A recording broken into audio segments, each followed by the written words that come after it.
Hello students, आता आपण caters pendulum हा एक्सपेरिमेंट बघतो आहे. त्याचं एम आहे to determine the acceleration due to gravity by Kater's pendulum which is g and apparatus are Kater's pendulum, stopwatch, knife edges, metre scale, telescope. ही diagram आहे Kater's पेंडुलमची. आपल्याला इथे लागणारं साहित्य हे आहे स्टॉपवॉच, कारण तुम्हाला टायमिंग मेजरमेंट करायसाठी. आपल्याला एक स्केल लागणार आहे, लॉंग स्केल. हे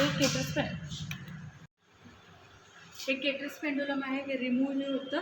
आता इथे लक्ष द्या, यामध्ये हे ब्लॅक कलरचे जे दोन दिसत आहेत हे वुडन मासेस आहेत, आणि हे दोन जे आहेत काय झालं, हे दोन जे आहेत ते मेटल अलॉयज आहेत. अलॉयज मीन्स वॉट, टू किंवा दोनपेक्षा जास्त मेटल्स कंबाईन केले की त्याच्यापासून अलॉय बनतात. त्याचे हे दोन मासेस आहेत. ह्या तुमच्या नाईफ एजेस आहेत, ज्या तुम्ही मूव अप अँड डाऊन केल्यावर त्याचं डिस्टन्स काउंट करता येतं, आणि ते आपल्याला हवं आहे तितकं तुम्ही ठेवता येतं. मीन्स तुम्ही डिस्टन्स लॉंग करत जाणार, आणि अशा तऱ्हेने लॉंग करायची की तुमची जी ॲक्सलरेशन ड्यू टू ग्रॅव्हिटी आहे ती 980पर्यंत आली पाहिजे. हे इथे अडकायचं, इथे एक साठा असतं. नेक्स्ट पार्ट काय आहे बघा तुमचा.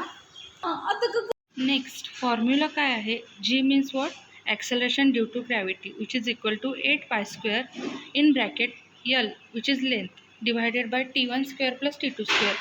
t1 means time period of first and time period of second which is equal to 4 pi square into bracket L upon t square. हे प्रॅक्टिकल करताना सगळ्यात पहिल्यांदा तुम्हाला प्रिलिमिनरी ऑब्झर्वेशन केलं पाहिजे.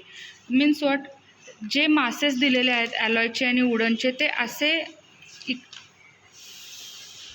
हे जे मासेस दिलेले आहेत 1, 2, 3 and 4 अशा तऱ्हेने मूव्ह करायचे की त्याचा टाईम, याच्या अशा ऑस्युलेशन दिलं की टाईम पिरियड सेम झाला पाहिजे. म्हणजे काय होतं, याचं डिस्टन्स इक्वल होतं आणि आपल्याला acceleration due to gravity accurate भेटते. Distance between two knife edges, suppose आपण 70 ठेवले, तर आता काय करायचं, time period of 10 oscillation about K1 sensitive knife edges in second. आता सपोज तुम्ही ही नाईफ एज, वरची नाईफ एज K1 बोलला, तर ही सेकंड सपोज करायची, ही K2. मग पहिल्यांदा K1ला तुम्ही 10 ऑस्युलेशन द्यायचं, त्यांचा टाईम पिरियड काउंट करायचा, देन तो पार्ट खाली करायचा रिलेटेड टू K2ला बघायचं. आता आपलं K1ला चालू आहे, हे तुमचं स्टॉपवॉच आहे, ते स्टार्ट करणार. आता तुमचा केटर्स पेंडुलम हा कॉन्स्टंट ठेवायचा आहे पर्टिक्युलर टाईमला. देन तुम्ही ऑस्युलेशन 10 द्यायचा. ऑस्युलेशन 10 दिला तुमचा स्टॉपवॉच चालू करायचा की किती सेकंद आपल्याला टाईम लागतं हे कळायला पाहिजे. जस्ट मूव्ह करायचं. ओके. मग आता ऑस्युलेशन कशा होणार हे बघा. ही तुमची पहिली ऑस्युलेशन, मीन्स हे तुमचा स्टेडी पॉईंट आहे. इथून इथे जाणार, देन बॅक इकडे जाणार, आणि back to its original position आले की तुमची एक ऑस्युलेशन कंप्लीट होणार. मीन्स आता आपण ऑस्युलेशन देऊया. ओके. स्टार्ट करायचं स्टॉपवॉच. 1, 2, 3, 4, 5, 6, 7, 8, 9, 10. इथे आपल्याला किती सेकंड लागले, बरोबर 19 सेकंड लागलेले आहेत. ते इथे राईट डाऊन करायचे. अबाउट फर्स्ट नाईफ एजेसला किती लागले, 19 सेकंड. आता काय करायचं आहे, time period for 10 oscillation about K2.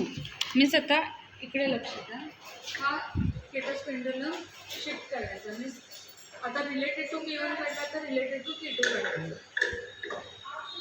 Okay. Let's see here. परत ऑस्युलेशन देऊया. 1, 2, 3, 4, 5, 6, 7, 8, 9, 10. इथे किती लागलं तर बरोबर 20.5, 20 लिहूया आपण. 20 ऑस्युलेशन्स इथे लागले. ही झाली तुमची प्रिलिमिनरी टेस्ट. मीन्स तुमचा टाईम पिरियड 19 आणि 20 हा जवळजवळ एकत्र आहे. 19 ते 20, कारण 1 सेंटीमीटरचा डिस्टन्स, 1 सेकंदाचा डिस्टन्स पडतो त्यामध्ये. त्यामुळे तुमचे मासेस आहेत ते ॲक्युरेट डिस्टन्सवरती आहेत, त्यामुळे तुम्हाला ग्रॅव्हिटी आता ॲक्युरेट भेटू शकते. आता काय करायचं, फिक्स्ड नाईफ एजेस. इथे काय सांगितलं, distance between knife edges L 70 centimetre. मग काय करायचं, ही फर्स्ट जे आहे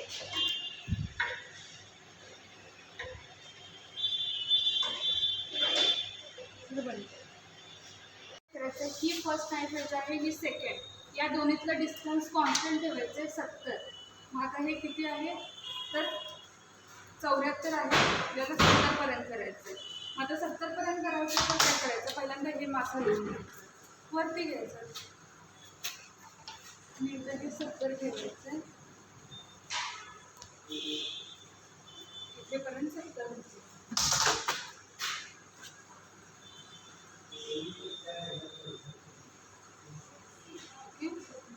आता काय करायचं पहा, आता आपल्याला टाईम पिरियड फॉर 100 ऑस्युलेशन सांगितले. आपल्याला 100 नाही तर 10 बद्दल घ्यायचं. Time period for 10 oscillations about knife edges. Then first काढायचं, सेकंड काढायचं, थर्ड काढायचं आणि त्याचा मीन घ्यायचा. मीन कसा काढायचा, first plus second plus third divided by 3.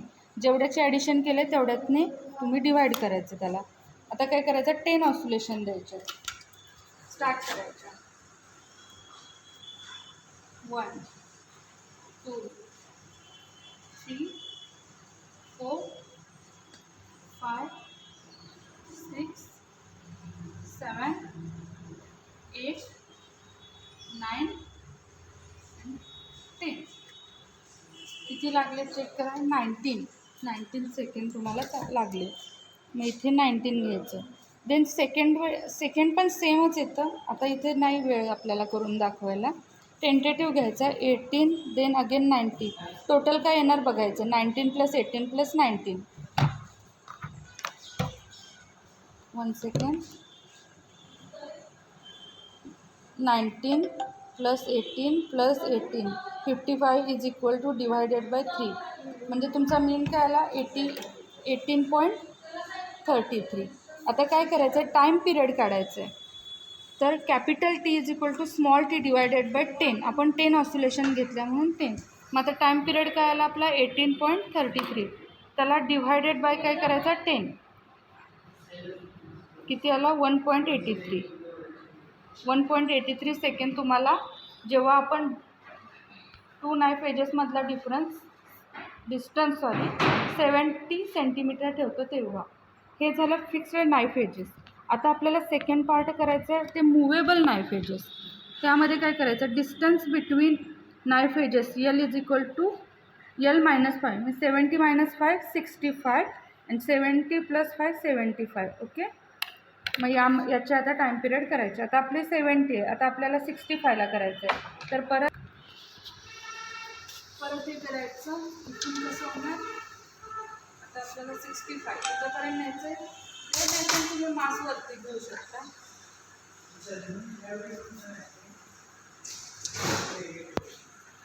65 इथे येतं. इथं आपली नाईफ एजेस घ्यायची.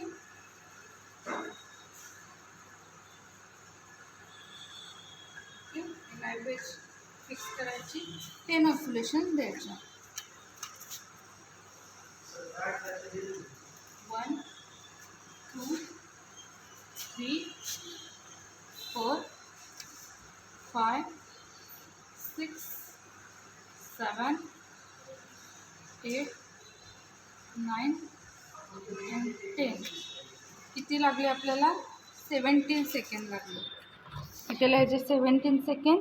आता मी डायरेक्टली इथे, तुम्ही जेव्हा प्रॅक्टिकलला सपोज याल तेव्हा करून पहा.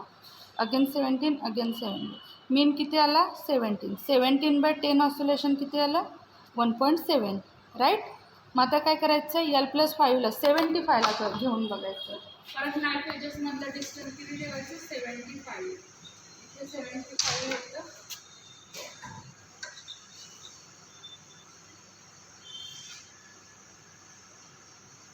ओके. हे 75ला ब्लॉक करायची. Again oscillation set. 1 2 3 4 5 6 7 8 9 10. ओके, किती आले? 20 आले. मी तुम्हाला 20 आल्या. मी नियर अबाउट लिहिते 20 अँड तुमचा हे किती आला? 2. ओके, इथे आपण टेंटेटिव्ह घेऊया. ज्याप्रमाणे हे रीडिंग घेतलं त्याप्रमाणे अजून एकदा करून पाहिल्यावर आपलं 16 आलं आहे. सगळे तुम्हाला दाखवत नाही. 16. मग इथे किती आलं? 1.6. इथे टेंटेटिव्ह 21, त्याचा मीन 21, T2 डॅश ऑल्सो 21. ओके, आता काय करायचं आहे, तुम्हाला याच्यावरून एक ग्राफ काढायचं आहे आणि कॅल्क्युलेशन करायचे. आता फर्स्ट आपण काय करूया, ग्राफ काढूया. तुम्हाला ग्राफ कशा वर्सेस काय काढायचं तर टी वर्सेस यल काढायचं आहे. मग आता टीचे आपण रीडिंग कुठले घ्यायचे तर 1.7, 1. मीन्स इथे आपलं स्टार्टिंग रीडिंग काय आहे 1.6, लास्ट रीडिंग काय आहे 2.1. मीन्स 1.5पासून स्टार्ट केले तरी चालेल. Then 1 centimetre is equal to 1.5, 1.6, 1.7, 1.8, 9, 2, 2.1, 2.2 असं तुमचा हा ग्राफ येणार. इथे तुमचे रीडिंग टीचे जाणार आणि इथे तुमचे यलचे. यल काय आहे आपला 65 अँड 75. ओके, देन आपण दोनच रीडिंग घ्यायची 65 अँड 75. इथे सपोज तुमचा 1.6 आहे, देन 1.7 आहे, इथे 2 आहे आणि इथे 2.1 आहे. तर आता लक्ष द्या कसं होणार. 65साठी तुमचे दोन रीडिंग आहेत 1.6, 1.7. देन इथे घ्यायचं 1.6ला एक येणार, 1.7ला एक येणार. ओके, अँड 75ला तुमचे दोन रीडिंग आहेत 2 अँड 2.1. 2ला एक येणार अँड 2.1ला एक येणार. मग आपल्याला काय करायचं, असा क्रॉस काढायचं आहे. हे जॉईंट लाईन्स अशा कनेक्ट करायच्या आणि ह्या अशा कनेक्ट करायच्या. हा सेंट्रल पॉईंट जो येईल त्याच्या करस्पॉन्डिंग काय लेंथ आहे बघायची आपली, इथे येणार आणि त्याच्या रिलेटेड टाईम काय आहे ते येणार. हे आपलं काय असणार L × L/T². मीन्स तुमचं कॅल्क्युलेशन कसं येणार आता बघा. 4π² ×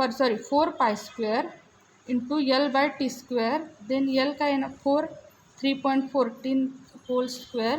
वॉट L कम्स सपोज 60 आलं तर 60 अँड टाईम पिरियड 1.7 ते 2च्या मध्ये म्हटल्यावर 1.8 किंवा 9 आला. त्याचं कॅल्क्युलेशन करून नियर अबाउट 9.8 तुमची ॲक्सलेशन ड्यू टू ग्रॅव्हिटी येते.